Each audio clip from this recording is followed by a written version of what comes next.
President Joe Biden has a lot of ground to cover with his Mexican counterpart when they meet face-to-face at the White House this week.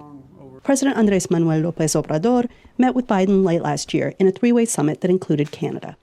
This time, the two will focus on long-standing issues such as trade, migration, and climate change. But also, said National Security Advisor Jake Sullivan, they'll cover some new issues. We expect the two leaders to discuss their common vision for North America and common efforts to address global challenges, including Russia's war in Ukraine.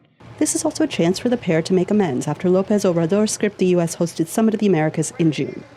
He sent his foreign minister instead to demonstrate Mexico City's displeasure with Washington's refusal to invite the leaders of Cuba, Nicaragua, and Venezuela, saying only democracies deserve to be included in the summit. I am not going to the summit because not all the countries of the Americas are invited.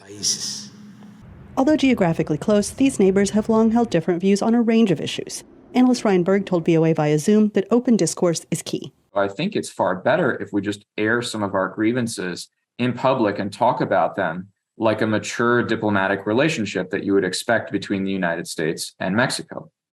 And one of the issues, he said, is Mexico City's reluctance to shy away from Moscow after its invasion of Ukraine. So it's clear that there are not only institutional links being built, but some of the rhetoric that the Mexican president has used seems to be straight out of the Putin talking points. So from this perspective, I think the Russia invasion of Ukraine will inevitably come up in today's meeting between Biden and AMLO, because it has been one of those things, those simmering tensions in U.S.-Mexico relations. It's an obvious point of discussion. Migration and inflation are also on the agenda, analysts say.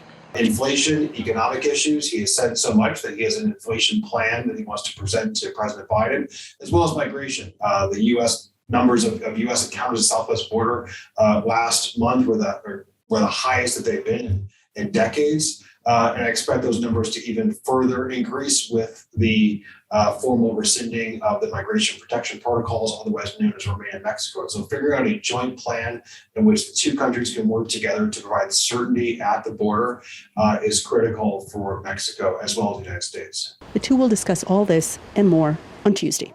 Anita Powell, VOA News, the White House.